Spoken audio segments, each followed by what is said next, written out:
sudah terbentuk, baru nanti dimurnikan.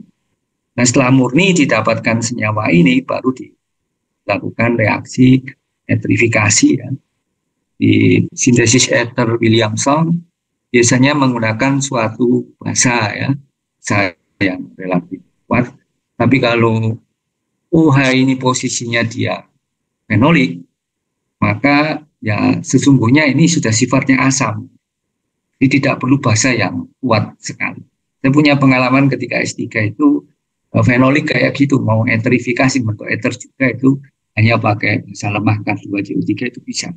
Cuma ya karena dia dua fasa ya, K2CO3-nya itu fasa air, maka saya pakai katalis transfer fasa. Nah ini yang dicontohkan di sini pakai NaOH, ini fasa yang relatif lebih kuat daripada K2CO3 nanti. Jadi nanti dia akan mengabstraksi H di sini.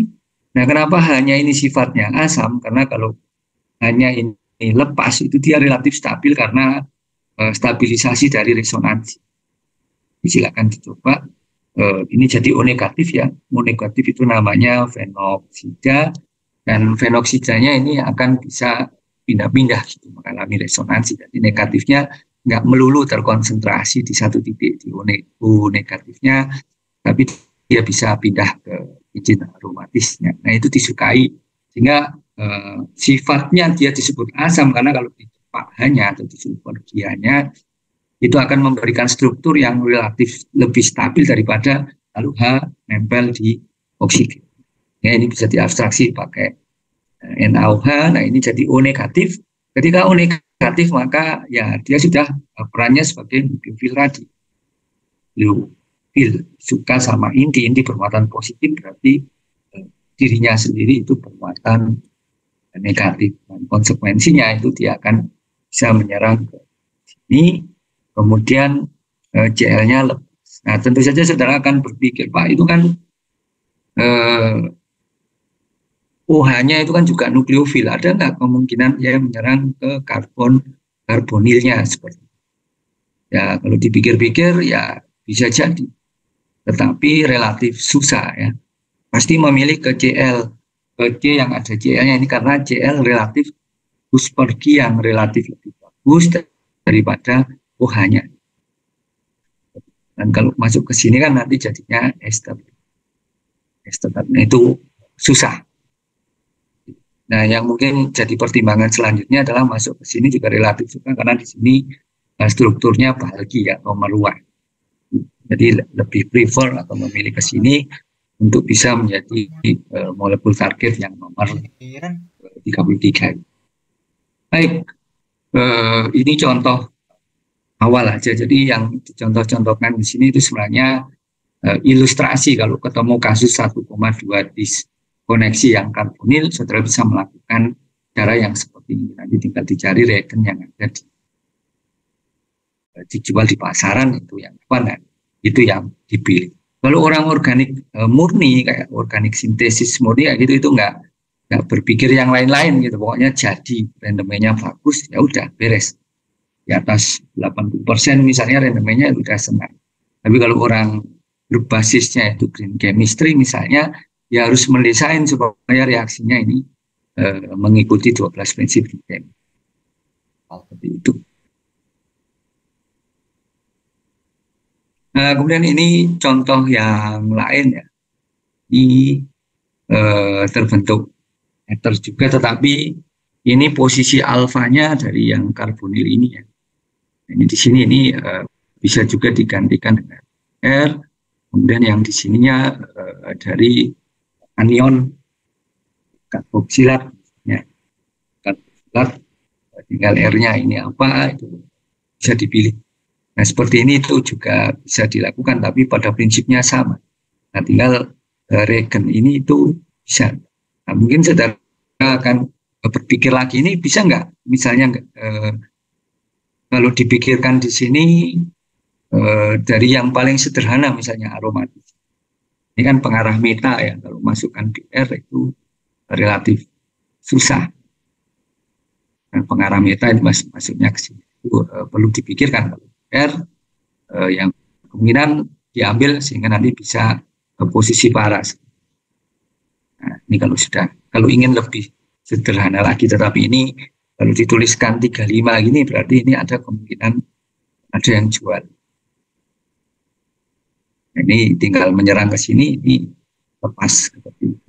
Ini juga pakai bahasa yang kuat ya, karena sifat dari asam karboksilat itu relatif asam, jadi untuk mengubahnya menjadi COO minusnya itu tinggal dibasahkan, dikontrol itunya ini supaya bisa menjadi anion karboksilatnya sehingga akan mengalami substitusi nukleofilik. Jadi ini perannya nanti dia sebagai nuklofil nyerang ke sini ini lepas kemudian menjadi molekul target yang nomor 3. Biasanya kalau orang kimia organik sintesis akan memilih reagen yang paling sederhana. Kalau bisa dipikirkan ini dipecah lagi ya, dipecah. Kalau asam karboksilatnya yang nggak tahu tapi ini R-nya apa ya. Tinggal sudah banyak saran. Oke, ini contoh kasus selanjutnya ya, itu senyawa karbonil yang melibatkan 1,2 diskoneksi. Seperti itu contohnya. Nah, kemudian 1,3 ini 1,3 ini juga bisa jadi 1, 2, 3 seperti ini ya. 1, 2, 3 tadi pada posisi alfa, ini pada posisi beta terhadap karbonil ya. Kalau ditemui kasus seperti ini ya sebenarnya mirip seperti yang tadi ya, tapi bisa juga dia dipilih dari suatu ikatan rangkap ya. Mungkin saudara sambil mengingat dulu di kuliah dasar-dasar reaksi organik ya, itu kalau ada nukleofil itu ada dua kemungkinan kalau ketemu struktur yang seperti nomor 38 ini ya. Jadi dia bisa menyerang langsung ke karbonilnya atau bisa menyerang ke ikatan rangkapnya, karena dia kalau dia pindah ke mari ini menjadi positif, negatifnya nanti di sini, sehingga dia ada kemungkinan menyerang ke sini. Nanti bisa dilihat lagi apakah benar. Jadi nukleofilnya sebenarnya ada dua probabilitas ya, kalau kayak gini ini bisa menyerang langsung ke karbonilnya ini atau bisa menyerang ke ikatan rangkapnya. Seperti itu bisa dilakukan. Jadi dicari reagen krilat misalnya, nanti akan bisa dipakai. Contohnya kalau ada senyawa seperti ini ya, di ujungnya ini ada OR ether, ujung lagi ini ada NH2. Nah, ini pakai interkonversi gugus fungsi. Ini bisa dilakukan suatu reduksi, jadi ini menjadi suatu nitril ya. Jadi saudara bisa cek kalau amina itu bisa nggak dari nitril. Ternyata bisa ya, dilakukan reduksi. Kemudian dia ini juga selain gugus karbonil itu dia juga bisa mengalami konjugasi dengan ikatan rangkapnya, sehingga ini kalau dilakukan reaksi ini bisa reaksi di sini kemudian masuk menjadi struktur nomor 40. Ini ada contohnya. Ini R-nya ini bisa macam-macam ya, bisa suatu senyawa siklik atau bisa alifatis rantai linier misalnya, atau ada cabangnya. Tapi yang diharapkan sih O-nya ini benar-benar bebas ya, artinya tidak terlalu algi, tidak terlalu meruah sehingga serangan ke sini itu relatif mudah. Nah ini sodium metoksida, ini NaO metil ini perannya dia sebagai suatu basa ya. Ini bisa dibuat dengan cara mereaksikan metanol dengan suatu logam Na. Logam Na-nya kalau dimasukkan ke metanol pakai magnetic stirrer kayak gitu, tapi masukannya pelan-pelan ya, karena reaksinya itu biasanya isotermis dan langsung hebat. Ini sudah pernah cerita mainan Na, logam Na dimasukkan ke air itu kan timbul api, kayak api mengambang di air. Nah, itu juga sama kalau saya pernah melakukan bukan metanol ya, tapi pakai etanol. Nah, tapi pada prinsipnya sama. sodium metoksida atau sodium etoksida itu bisa dibuat dari alkoholnya, misalnya metanol dan logam Na.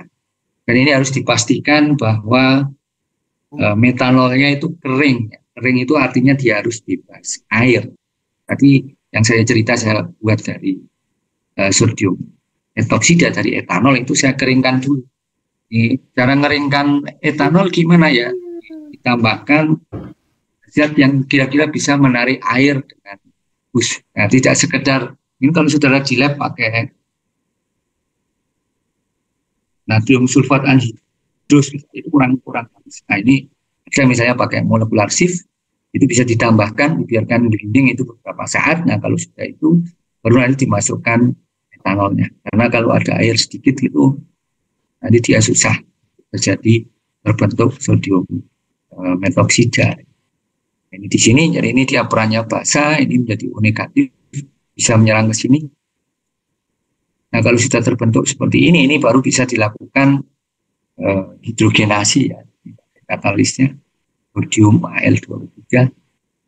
Saya belum pernah mengerjakan kalau pakai katalis ini, tapi kalau reduksinya yang melibatkan gas hidrogen kayak gitu, saya biasanya pakai palladium dalam karbon atau platina dalam karbon. Nah, mungkin ini untuk kasus ya, yang kasus khusus yang CN ini bisanya pakai katalis hidrogenasi. Reaksi hidrogenasi itu agak unik karena yang satu bentuk gas, yang lainnya bentuk cairan.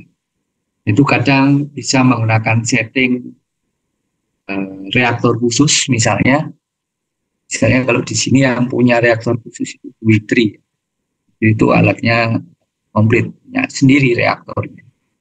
Kemudian kalau saya dulu di Jerman malah pakai balon yang dipakai ulang tahun, gitu, dibabelkan, jadi gas hidrogennya dimasukkan situ, nanti dia dilewatkan ke sistemnya. Saya dulu melakukan dibiarkan overnight, karena 16 jam. Itu waktu itu double bondnya saya hidrogenasi supaya jenuh ya. Itu udah hilang di NMR, sudah nggak ada. Nah, itu teknik simple ya. Nah, meskipun demikian bekerja dengan hidrogen itu agak tricky ya. Tetap harus safety-nya itu dimainkan karena ya, H2 ini termasuk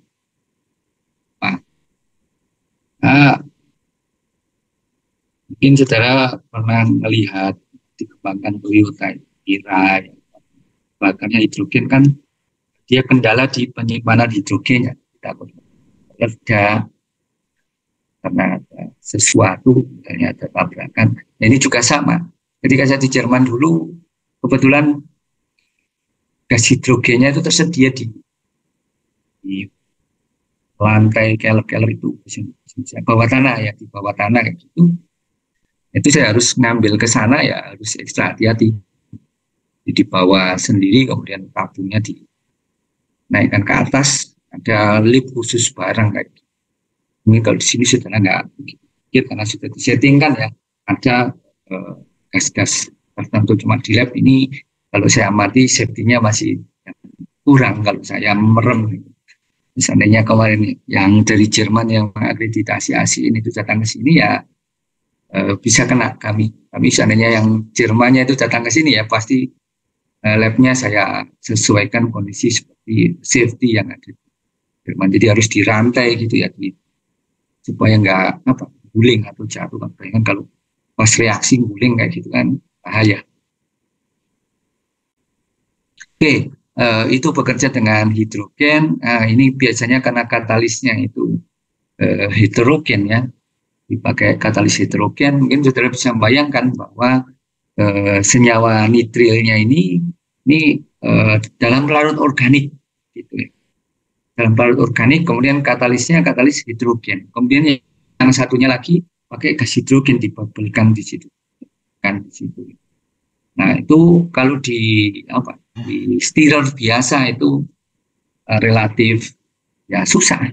Waktu itu ya saya kencengin jadi sampai kayak kelihatan bercampur gitu. Ya meskipun nggak terlihat homogen, tetapi yang katalis hidrogennya itu bisa perfect ya, ya supaya nggak kena permukaannya saja, tapi bisa menyeluruh. Nah, kadang-kadang kalau dituliskan di kertas ini terlihat mudah ya. Ini perlu saudara pahami. Bekerja di lab itu tidak semudah menuliskannya di kertas kayak gini ya. Tinggal nulis strukturnya ini jadi. Tapi kalau dikerjakan di lab, belum tentu. Ini saudara sudah mengalami kalau praktikum ya. Praktikum ya meskipun kalau saya menilai itu ada yang kurang. Harusnya ada satu hal lagi yang dinilai itu psikomotoriknya kaitannya dengan skill. Nah, misalnya ini kan sudah ada keterangan kalau mengubah nitril ini menjadi ini tuh 76%. Ini harusnya dilakukan oleh si X, oleh si Y, atau orang manapun ya mendekati 76%. Kalau dia hasilnya lebih, ya tinggal dicek itu murni atau enggak. Kalau murni ya berarti dia skillnya bagus. Tapi kalau kurang jauh misalnya, ini rendemennya kok 76% yang diperoleh kok cuma 20% itu ya suruh ulang. Di Jerman suruh ulang ya. Jadi kalau di Jerman saya pernah jadi asisten ini kayak gitu, sama kemurniannya itu rendemen sama kemurniannya itu diamati. Kalau nggak sesuai ya disuruh ulang gitu. Atau nilainya jelek kan sama aja nggak lulus. Seperti itu. Tapi rata-rata yang saya asisteni dulu mungkin sudah punya skill yang bagus ya. Sesuai lah rendemennya itu nggak jauh. Nah, aspek ini itu belum dinilai untuk di praktikum sini. Nah, saya ya punya cita-cita tetapi ya agak nutup mata kalau di sana praktikum itu sudah sampai elusidasinya ya.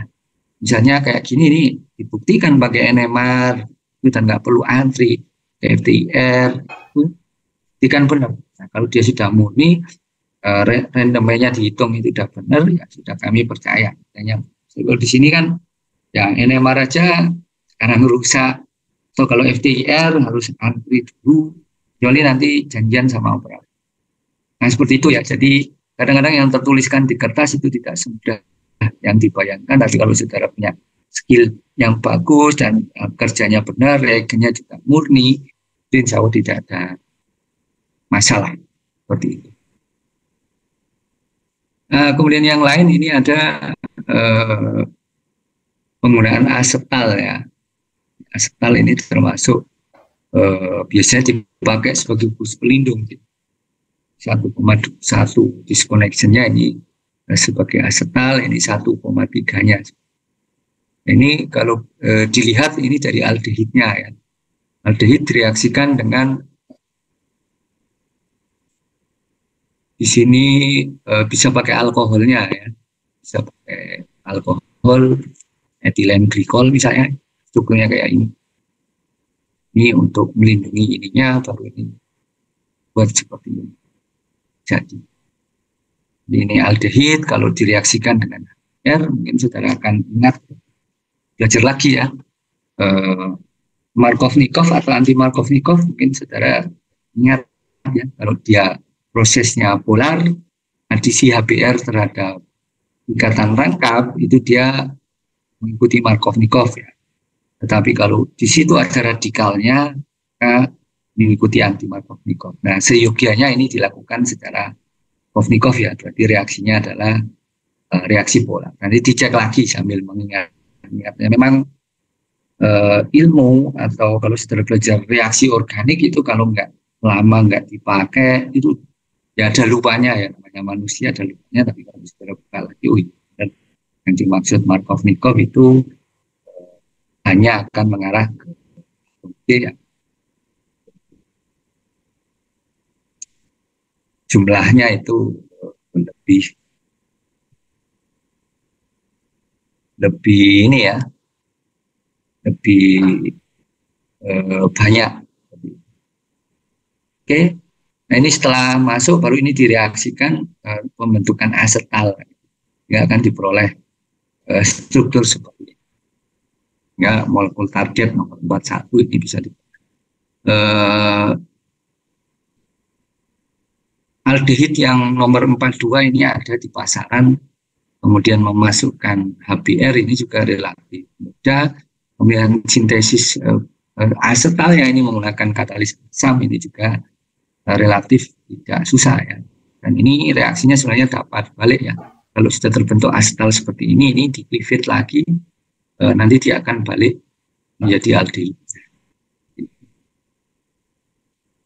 Kemudian ada analisis yang lain, ini bisa dicontohkan sini.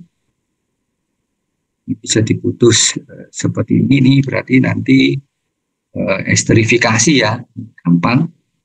Nah, ester terlihat gampang tetapi ini bagi, ya akan rigid. Paling nanti rendemennya enggak. Ya, tapi tetap bisa dilakukan lah. Nah, bisa didesain atau dirancang supaya hasilnya itu relatif lebih tinggi rendemennya. Ya. Bisa didesain. Jadi ini ester. Nah ini kalau dari esternya ini bisa jadi OH. Nanti tinggal di sini karboksilatnya itu berarti seperti ini. Ini ada gugus vinil. Nah ini ada biasanya dari kloridanya. Nah kemudian yang berikutnya adalah interkonversi gugus fungsinya. Ya ini ya diubah dari ini jadi asam karboksilat Cl. Dan ini dilakukan 1,1 diskoneksi ya. Ini akan menjadi struktur yang seperti ini. Nah ini metil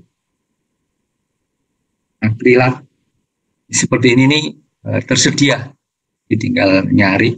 Ini ada yang jual. Nah, kalau sudah diperoleh, ini dimasukkan dulu Cl-nya, masuk ke Cl akan menjadi 44. Nah ini sudah mulai masuk ke stereokimia ya. Lalu yang sebelum-sebelumnya itu yang dicontohkan itu belum ada yang namanya melibatkan senyawa kiral ya. Belum ada contohnya yang melibatkan senyawa kiral. Nah yang digambarkan di sini ini sebenarnya dia rasemat ya. Rasemat artinya mungkin saudara di stereokimia sudah belajar ada yang putar kanan sama yang putar kiri. Nah untuk tata namanya itu menggunakan aturan Chan, Ihmol sama Prelog ya. Kalau dia menurut prioritas itu searah jarum jam, ya dikasih tanda R. Itu tata namanya. Kemudian kalau dia secara prioritasnya itu berdasarkan nomor atom ya. Berlawanan jarum jam itu kasih tanda S.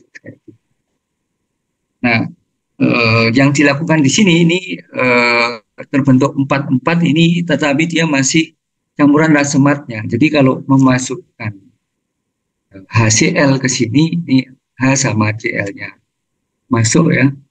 Ini hanya masuk ke sini, ini muatan positifnya di sini, baru Cl-nya masuk. Ini kalau saudara melihat C yang ini, ya, ini awalnya rasemat, jadi tidak ada pembedaan karena masuknya Cl karena dia melibatkan suatu karbokation ya terbentuknya. Kalau karbokation itu mungkin saudara bisa membayangkan itu jadi sp2. sp2 itu kan planar datar. Kemudian dia punya orbital kosong itu di perpendikular atau tegak lurus dari bidang datarnya. Nah, approach dari Cl-nya karena dia akan nyamber atau kena ke orbital kosongnya tadi itu bisa dari atas probabilitasnya atau dari bawah sehingga akan terbentuk campuran rasematnya. Nah, rasemat biasanya ini ditandai plus minus gitu ya. Kalau ini kan plus saja. Itu plus minus. Plus minus itu artinya campuran R sama S.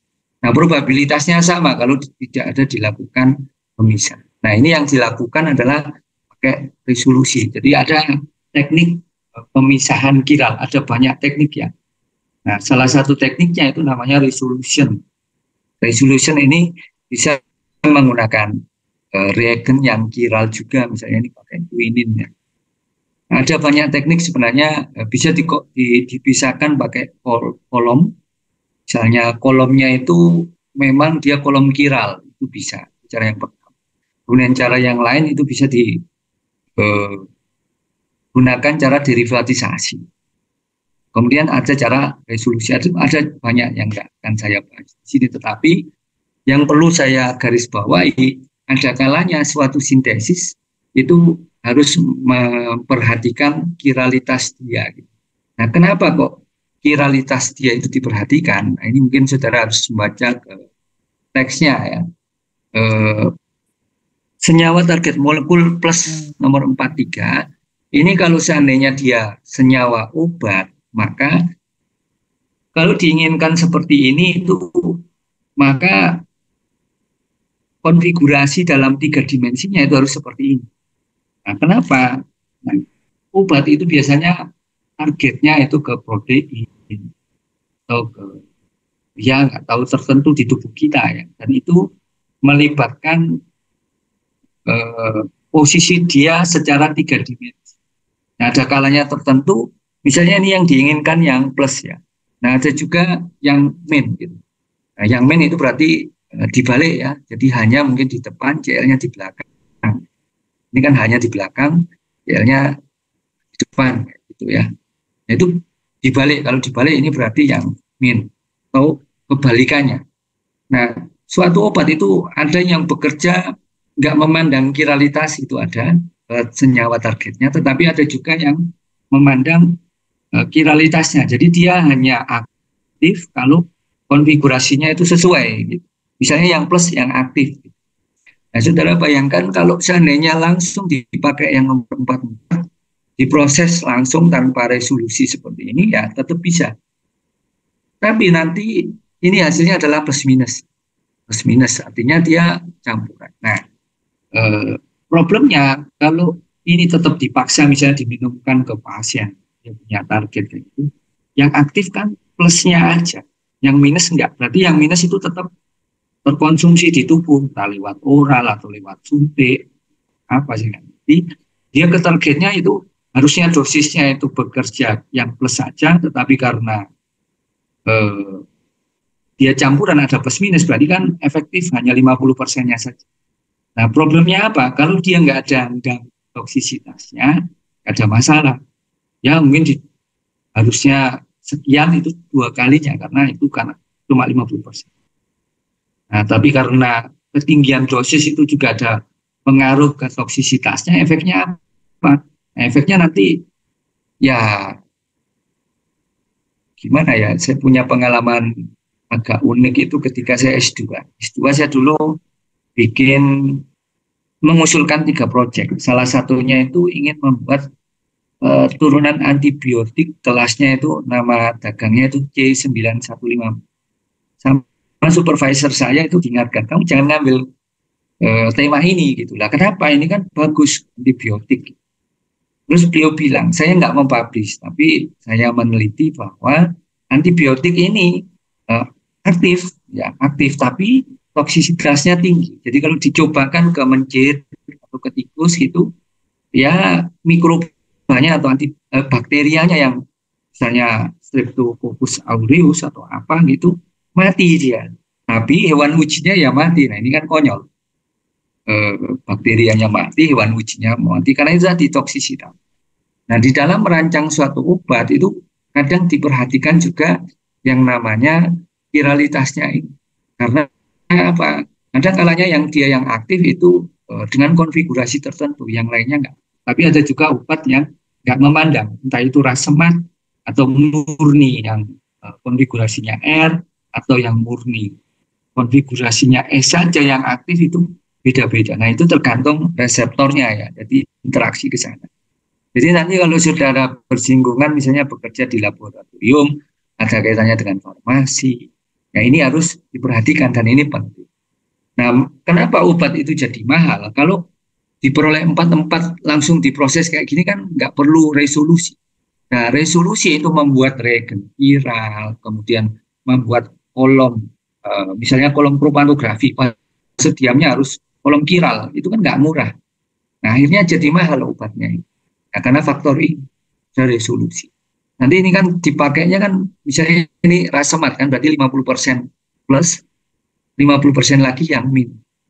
Nah, plus sama min itu, kalau dilihat di polarimeter itu ada yang putar kanan, ada yang putar kiri. Gitu.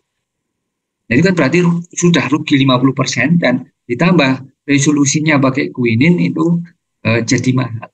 Ini kalau bisa di apa reusability dipakai kembali gitu jadi murah ya. Tapi ada juga yang reagen itu sekali pakai buang kan jadi mahal ya. Nah, padahal yang aktif plus ini. Dan kenapa tadi dipikirkan toksisitasnya, dipikirkan aktifnya kayak tadi itu saya memberikan ilustrasi bakterianya mati, hewan ujinya ya mati, itu kan kode. Nah, yang diinginkan nggak kayak gitu. Nah, sehingga kalau yang diinginkan hanya plus saja, ya harus dipisahkan dulu. Nah, ini resolusi. Nah, saya nggak ngerti saudara sudah belajar stereokimia sampai pemisahan kiral apa belum? Sudah dapat materi itu. Itu saya nggak paham, tapi saya yakin saudara nanti dapat materi itu. Nah, analitiknya, atau kalau memang belajar stereokimianya. Kalau stereokimia kemarin bahas sekilas ya. Bahas sekilas karena embedded mengikuti kurikulumnya ASIIN itu diikutkan situ. Dan organik sintesis jadi wajib. Kalau ini dulu pilihan ya. Pilihan kemudian ini jadi wajib karena kita mengkiblat pada punyanya AJS sama punyanya ASIIN. AJS itu punyanya Amerika ya. Ini itu wajib. Akhirnya ini diwajibkan dan mata kuliah stereokimia yang dulu itu pisah sendiri itu diembedkan ke struktur senyawa organik, dasar reaksi organik kan. Ada yang stereokimia statis sama stereokimia dinamis. Dan ini itu saudara harus kuasai juga ya. Tadi saya nyebut Chan Ingol Prelog R sama S, ingat-ingat lagi. Kemudian bagaimana pemisahan kiral tekniknya seperti apa itu juga diingat-ingat lagi. Nah ini kalau sudah dipisahkan itu akan diperoleh yang plusnya aja. Baru ini bisa diproses ya pakai lithium aluminium hidrat. Jadi ini dari COH ke sini ini reduksi ya. Nah reduksinya pakai hidrit. Nah, kenapa pakai LiAlH4? Kalau di lab saudara mungkin saudara sudah mengerjakan yang reduksi aldehid, misalnya sodium borohidrit dipakai untuk mereduksi para anisaldehid. Nah, NaBH4 itu hidrit juga, tetapi dia tidak cukup powerful untuk bisa memproses reaksi reduksi yang melibatkan asam karboksilat. Ini harus pakai, karena ini lebih kuat. Istilahnya hanya nanti akan mampu mereduksi ini menjadi alkohol. Nah, setelah diperoleh ini, baru nanti dia akan esterifikasi ya. Dan ini diharapkan bukan pakai OH. Jadi ketika mendiskoneksi di sini, saya tunjukkan pakai kursor. Ini harapannya gugus perginya yang gampang diusir, gitu ya. Karena selain pergi, takutnya OH ini akan nyerang ke sini. Ini kan jadi ether. OH ini ada kemungkinan nyerang ke sini.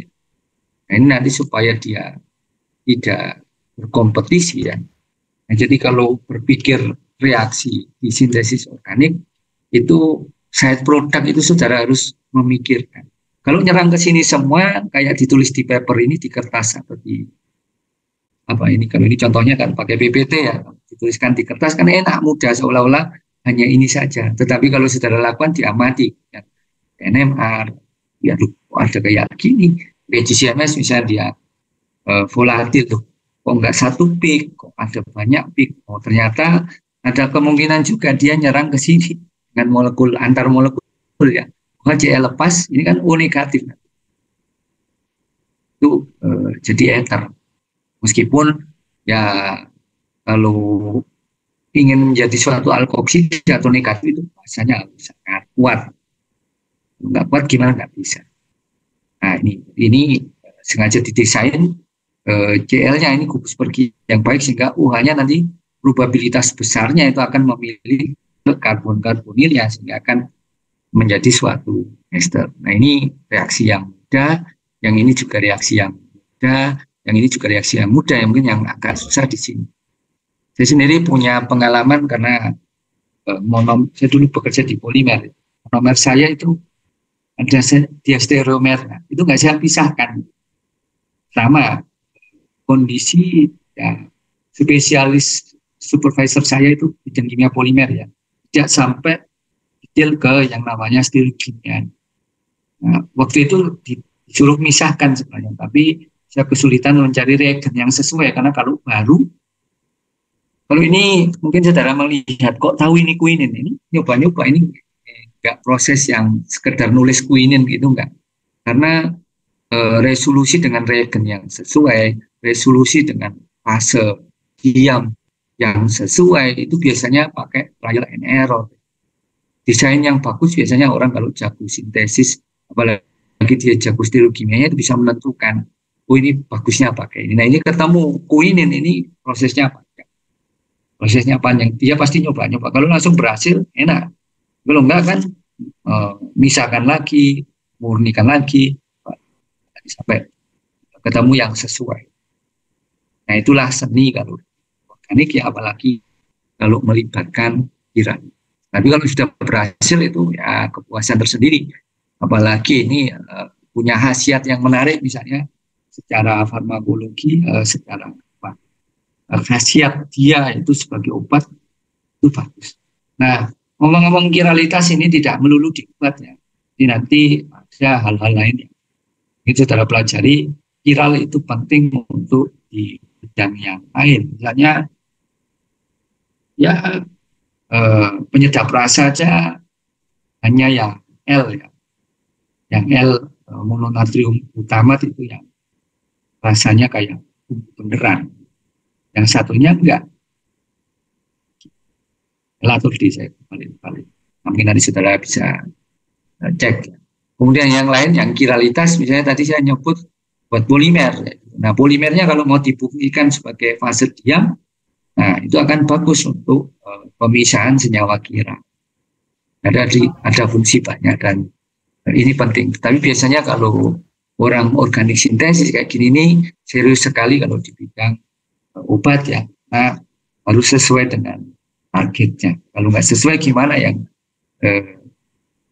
nanti ada kemungkinan toksik atau faktor yang. Jadi ini saudara harus sudah mulai memikirkan kalau di situ itu ada senyawa kiral, itu harus mulai sudah dipikirkan. Oke, ini untuk sintesis 3 ya, sampai slide 31. Akan lupa ini sudah saya share. Kalau belum, nanti saya akan cek. Kalau belum, akan saya share ulang yang namanya PPT ini. Tapi sebenarnya saudara bisa ngecek juga di buku Stuart Warren yang sudah pernah saya share grup ya. Di situ ada karena ini ngambilnya dari buku itu. Baik, sebelum saya lanjutkan mungkin ada yang ditanyakan. Oke, belum ada yang nanya, saya lanjutkan. Nah, ini sore-sore saya biasanya kalau luring itu biasa guyon ya, nggak suasananya cair, saudara, nggak apa, nggak jenuh kayak gitu. Ini kan melihatnya struktur aja. Apalagi saya jelaskannya pakai ngomong, nggak pakai oret-oret, kadang-kadang susah dicerna. Ya dibuat santai aja. Ini nanti dipelajari pelan-pelan dengan membaca langsung di textbooknya. Seperti itu.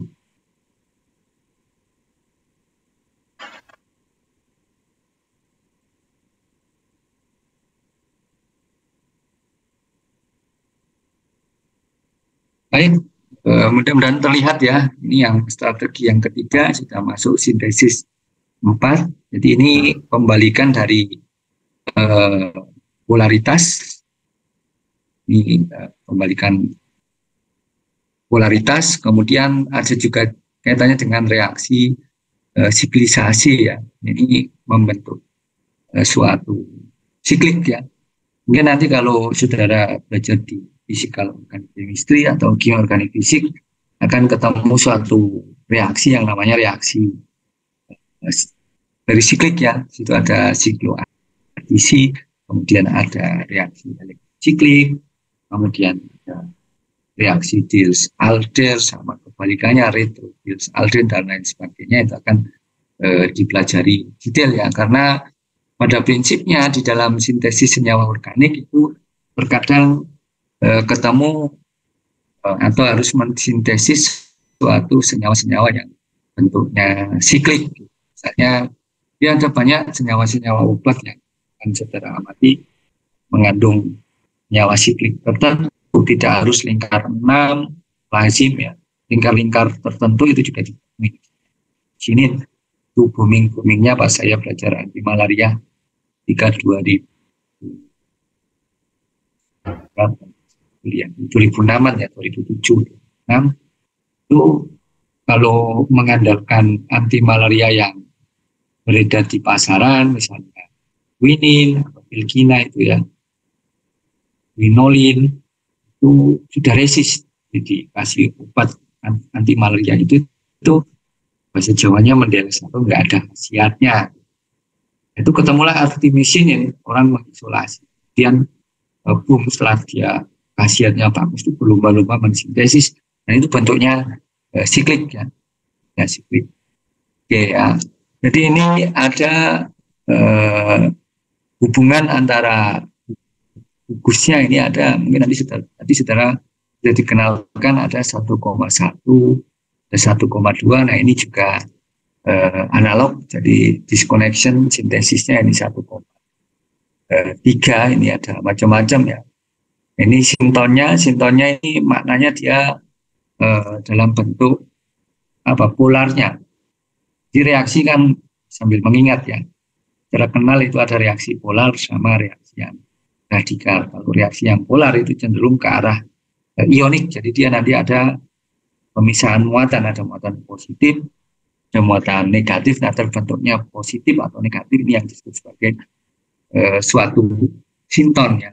Nah, yang kedua adalah reaksi radikal. Nah, kalau radikal ini sedikit berbeda, dia bukan mengikuti langkah polar lagi, tetapi dia melibatkan suatu radikal bebas. Ya, tentu saja nanti harus ada yang menginisiasi, kemudian ada tahap propagasi dan ada tahap terminasi. Ya, kalau kebanyakan yang dibahas di slide-slide yang sebelumnya atau pertemuan-pertemuan sebelumnya, kebanyakan reaksinya polar gitu ya.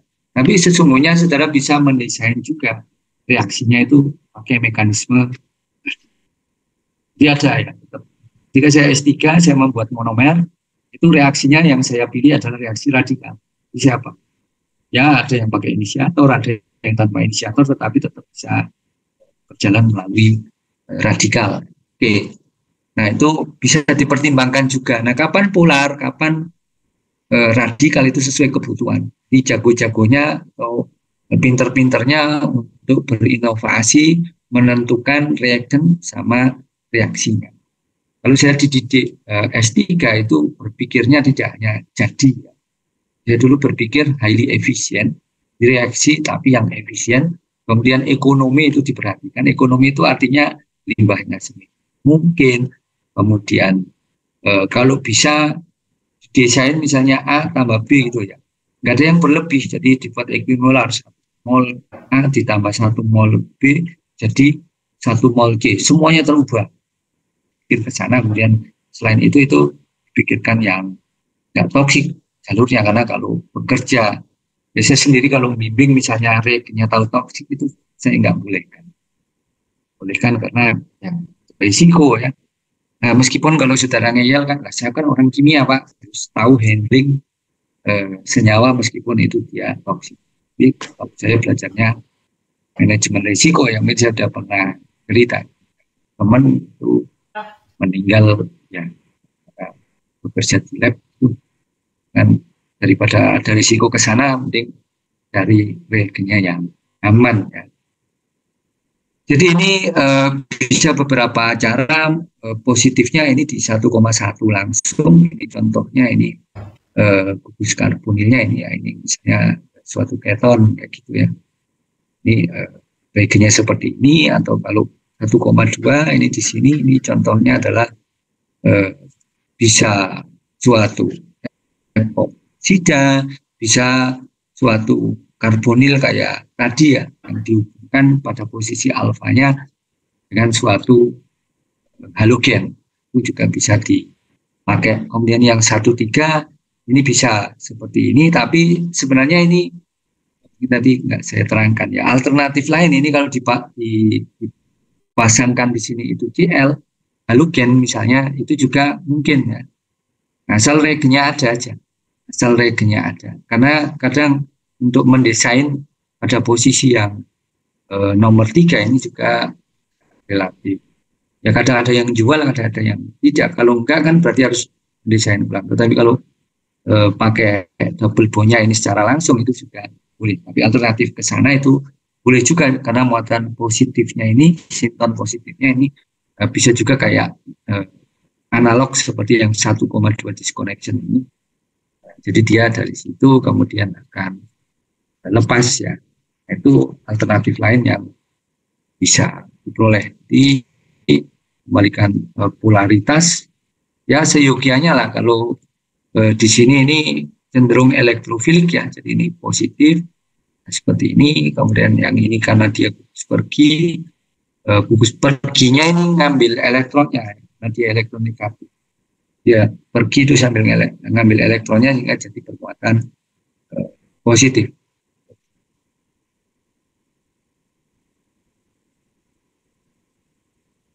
Nah ini ada ilustrasi reaksi yang menarik di sini ya.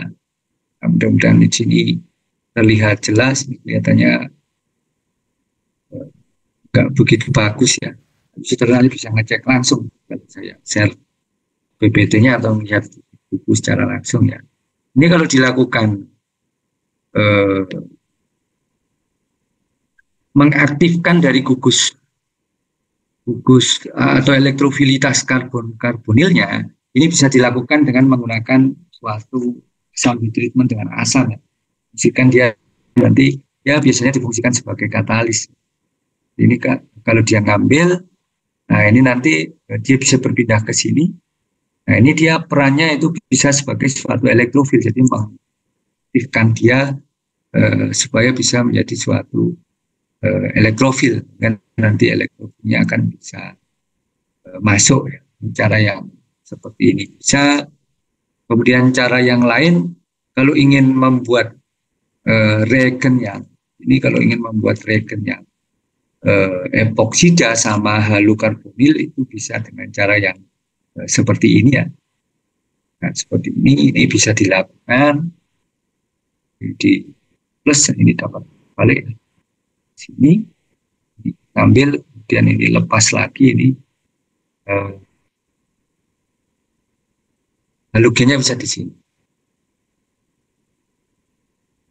Kemudian cara yang kedua untuk terbentuknya epoksida ini bisa menggunakan asam peroksi ya. Ini O-nya 3 ya. Ini berarti CO, O karbonil, kemudian O berikatan lagi dengan O. Ini namanya asam peroksi. Asam peroksi ini lazim nanti kalau saudara melihat reaksi algena terbentuknya epoksida itu bisa menggunakan asam peroksi. Ini hasilnya seperti.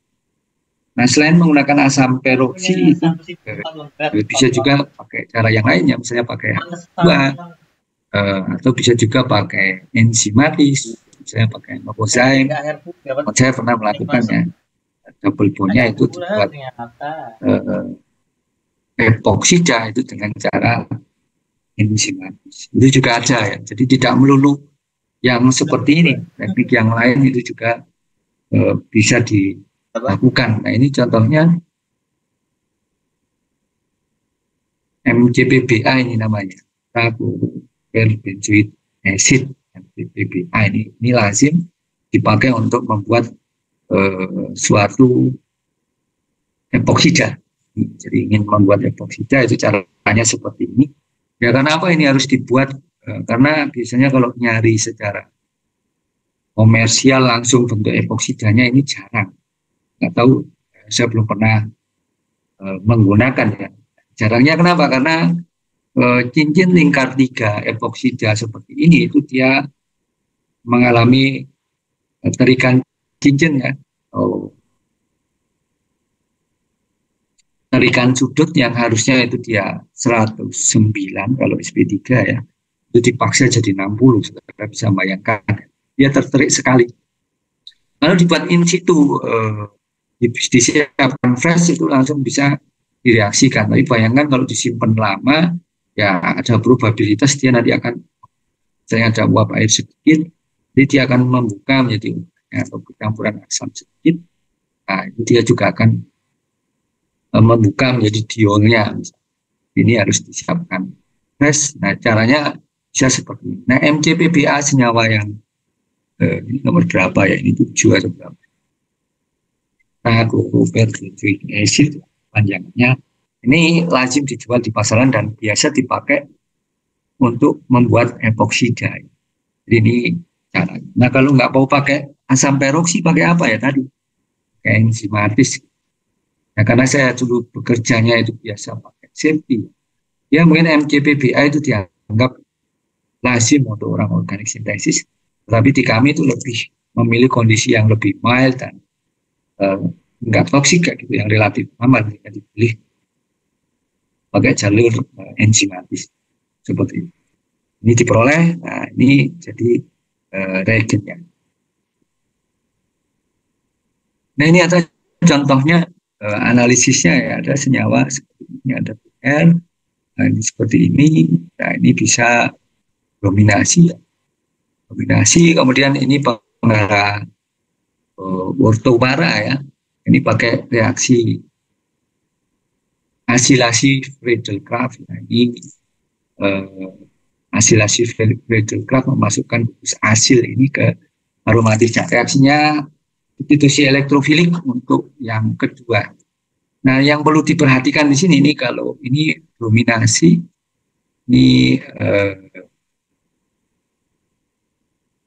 nanti kayak yang tadi 1,2 disconnection tadi ya.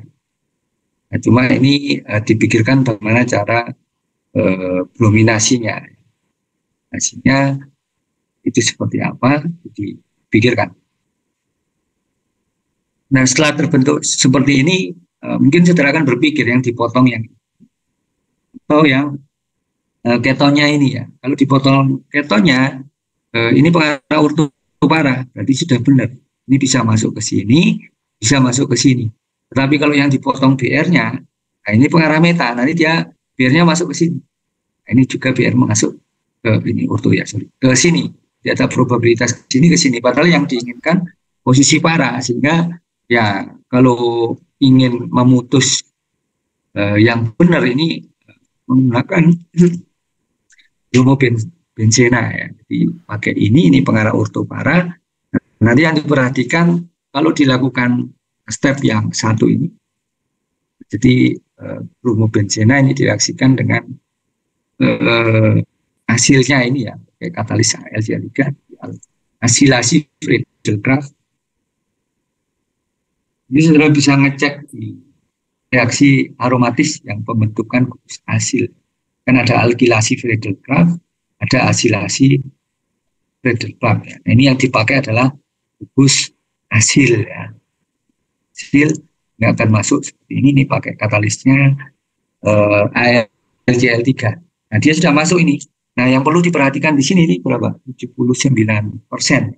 Ini berarti ada faktor lain yang membuat hasilnya itu masuk ke posisi orto. Itu ada kemungkinan.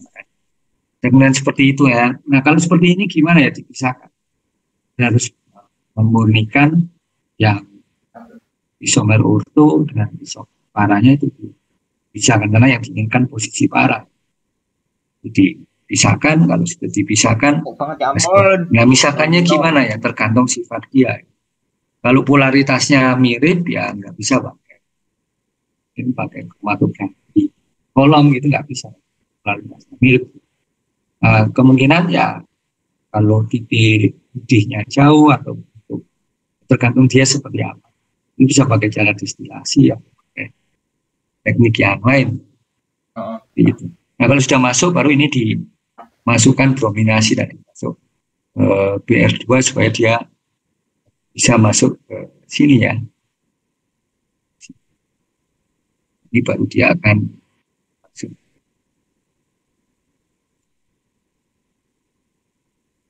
Nah, memasukkan BR2 ke sini ini agak relatif tricky ya.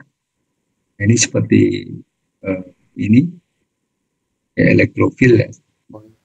Relatif mirip yang pertama ini ya. Tapi ini memasukkan hanya dulu dan ini dari sama asetatnya ini proton donornya ini baru nanti dia nyerang 1BN. Itu kalau diharapkan reaksi yang polar.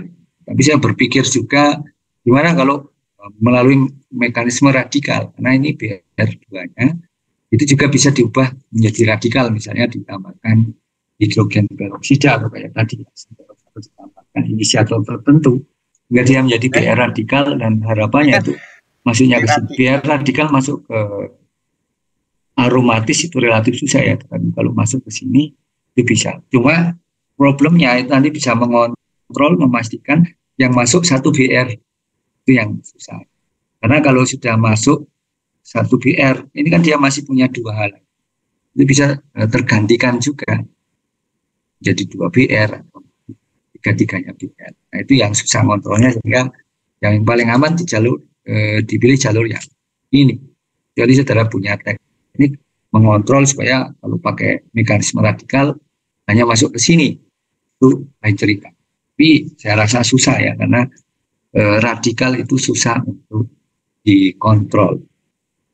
Nah, tapi ini pakai teknik seperti ini berarti reaksi polar bisa sehingga akan diperoleh target 8.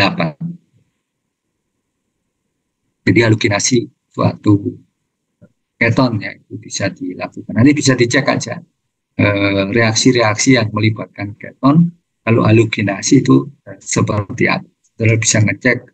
Mungkin resume yang saya tugaskan di awal-awal dulu bisa saudara cek lagi.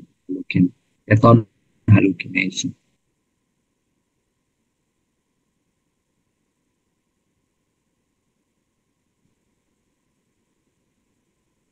Nah, ini beberapa contoh kan. Nah, ini BR2, ini bisa masuk ke sini.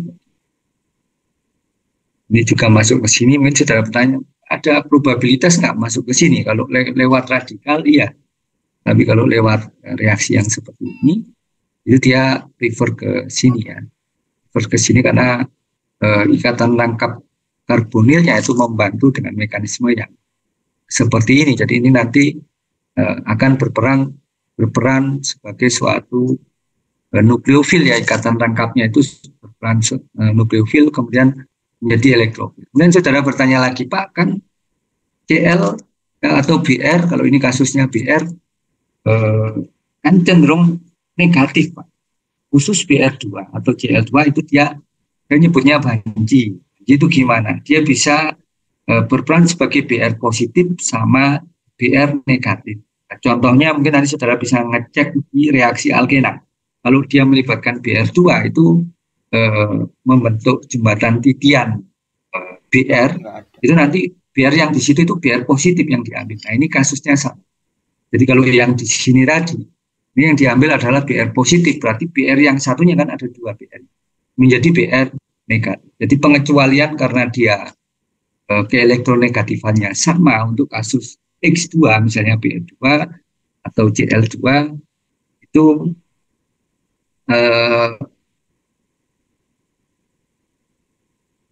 BR2 atau CL2 itu dia bisa berperan, tidak ada pembagian polaritas. Kalau HBr lain cerita ya. Kalau H dengan BR itu cenderung BR-nya yang negatif, hanya positif. Tapi kalau BR2 itu dia bisa positif, bisa negatif. CL2 juga demikian. Nah, ini yang terjadi seperti itu. Jadi masuknya cenderung ke sini. Kalau ini sama ini kan probabilitasnya sama. Ini probabilitasnya sama. Nah, ini juga probabilitasnya. Nah, ini kenapa kok dia memilih ke sini? Memilih ke sini nanti bisa dilihat penil di sini ini akan membantu penstabilan dia di sini sehingga akan menguatkan dia sebagai suatu nukleofil. Nah, mungkin tadi saya mengusulkan gimana kalau prosesnya radikal. Nah, kalau prosesnya radikal maka ya bisa nyerang ke sini, bisa masuk satu atau dua. Nah, kalau yang kasus 2 ini tidak hanya di sini nanti kenanya, di sini juga bisa, sini juga bisa, nggak susah dikontrol. Yang paling logis pakai jalur yang seperti ini, nggak akan relatif mudah untuk dikontrolnya ya, bisa dikontrol. Nah, dan ini kenapa? Ada nggak probabilitas masuk ke sini ya? Mungkin ada. Ini yang dilaporkan biasanya kalau nggak dituliskan itu ya ada lah.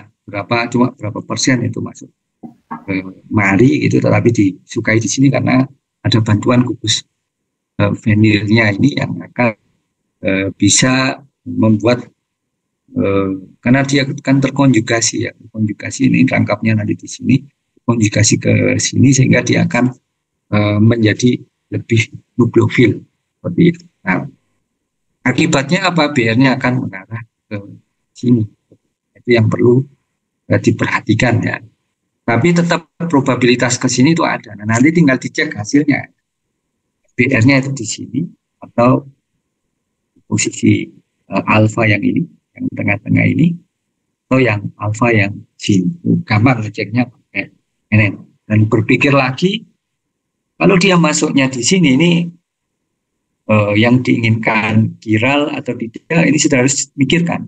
Kalau kiral, ini kan rasemat ya campurannya. Nanti kalau bereaksi ada dua probabilitas, bisa pakai tadi plus atau minus atau R atau S. Ini tinggal nanti dipisahkan, nah, cari reagen yang sesuai, bisa pakai solusi, bisa pakai asetiam kayak yang saya ceritakan. Nah, ribetnya kalau bekerja pakai senyawa viral itu seperti itu. Tetapi kalau ini nutup mata nggak ngaruh Pak. Entah konfigurasinya RS atau RS campuran rasemat itu nggak, ya sudah tinggal diproses. Kalau ini yang diinginkan adalah kiral tertentu, misalnya konfigurasinya yang plus ke kanan, ya sudah harus memisahkan karena ini kiral. Ya. Ini kan ada satu hal nggak dituliskan dan mengikat 4 atom atau 4 gugus yang berbeda. Jadi ingat definisi kiral itu atom C yang mengikat 4 atom atau 4 gugus yang berbeda. Dan penataannya di 3 dimensi, jadi penataan dalam ruang itu bisa kondisikan berbeda. Kalau saudara melihat senyawa kiral itu physical propertiesnya pasti sama. Jadi kalau dilihat melting point-nya sama, polaritasnya sama, titik didihnya sama. Nah, yang beda apanya? Yang bedanya itu tadi kalau dilihat di bidang polarisasi, dipakai polarimeter itu bisa ketahuan. Dan pada posisi tertentu dengan konfigurasi tertentu, yang satunya putar kiri. Nah, itu uniknya untuk kiral. Physical propertiesnya sama. Tapi tetap bisa dipisahkan untuk tahu reagen atau teknik yang sesuai seperti itu. Nah, oke, jadi halogenasi keton nanti saudara bisa cek ya, mekanismenya seperti ini ya, dan itu simple bisa dilakukan.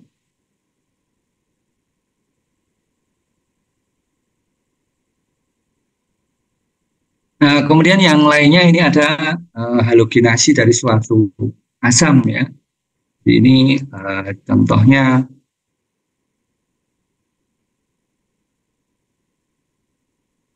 ini agak nggak jelas. Oke lah, ini asam karboksilat ya. Nah, BR2 kalau dicampur sama fosfor merah, ini red fosfor merah ya. Ini nanti hasilnya adalah suatu PBr3. Nah, PBr3 itu nanti dia akan bisa menggantikan OH di sini. Jadi bisa menggantikan OH di sini sehingga akan terbentuk suatu hasil bromida gitu ya. Di BR2 itu, karena saya pernah melakukan reaksi ini ya ketika S2, itu di lab yang saya inginkan itu PBR3, tetapi dilarang sama kepolisian. Jadi di Indonesia nggak ada, tapi di lab didatangkan BR2 sama fosfor merah. Nah, kenapa diban? Waktu itu kasus narkoba sama kasus bom Bali ya, ini dianggap prekursor, nggak boleh diedarkan. Sampai sekarang pun SOCl2 sama PBR3 itu kayaknya dilarang ya. Boleh. Jadi bisa dibuat secara in situ di sini. Di BR2 itu cairan warnanya coklat, kalau dibuka itu jadi gas. Warnanya coklat gitu loh, dicampur fosfor merah. Saya ingat waktu itu direfleks dan saya disupervisi ya, ditunggui sama laborannya. Supervisor saya bilang, Pak, jangan bekerja sendirian kalau reaksi ini harus didampingi gitu. Jadi tanya dulu, sudah pernah mereaksikan yang ini? Ya, ini bahaya, BR2 saya sudah tahu BR2 itu bahaya. Jadi dia kalau kena tangan itu bisa melepuh, kalau sampai terhirup ya, tahu paru-parunya nanti bisa jadi ronsen, jadi hilang atau gimana gitu ya. Itu bahayanya BR2. Jadi memastikan dulu, mari asamnya itu bekerja dengan baik nggak. Artinya dinyalakan dia nyedot nggak sampai kompetisi ya kesedot hidung sama kesedot apa exhaust blowernya itu dipastikan. Jadi saya biasanya kalau bekerja di lemari asam, nanti saudara juga kayak protap yang sama, pastikan itu dia bekerja dengan benar lemari asam. Jadi biasanya saya tutup, hampir nutup kayak gitu, buka dikit bawahnya ya. Jadi itu ada pintu bisa dikeataskan sama dikebawahkan. Lalu dikebawahkan hampir mentok, itu saudara cari tisu lah.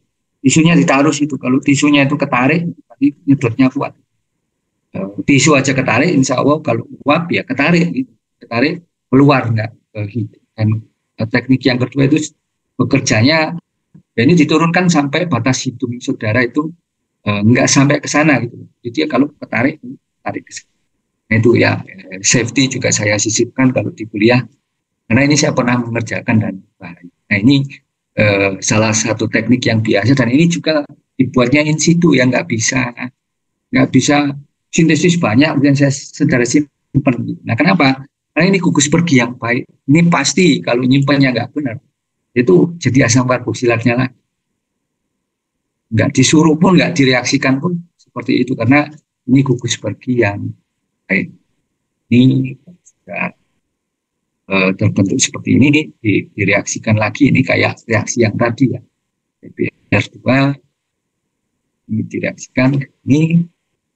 Nah ini bisa masuk ke C alfanya tadi ya, jadi halogenasi karbonil tadi ya, dan pakai metanol ini baru bisa menghasilkan ester yang diinginkan seperti itu, yang dihasilkan itu bisa. Nah ini problemnya bisa nggak dia menggantikan ke sini, BR-nya lepas, instead menyerang karbon-karbonilnya.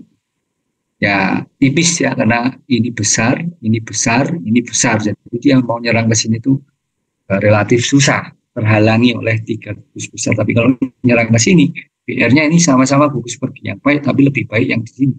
Nggak akan mudah tergantikan. Dan di sini tuh, ini kan hibridisasinya SP, ya. Sudutnya 120, BR dengan karbonil dengan C ini 120, kira-kira lah mendekati seperti itu menyerang ke situ itu relatif lebih mudah.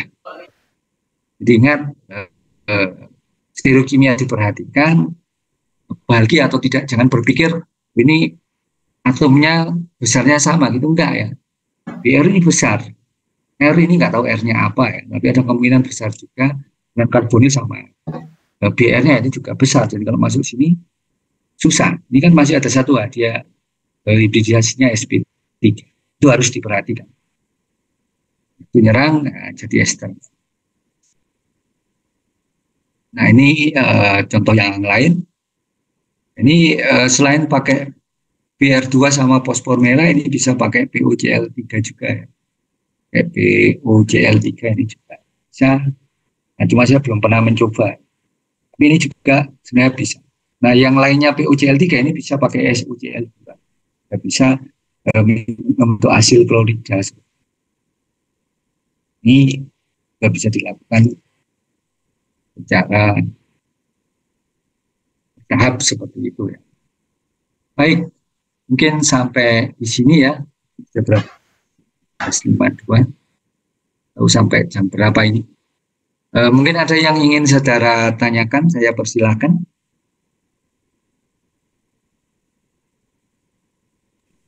Pak, maaf, untuk absennya di OJW atau sekalian minggu depan aja, Pak? OJW saya nggak nyiapkan, jadi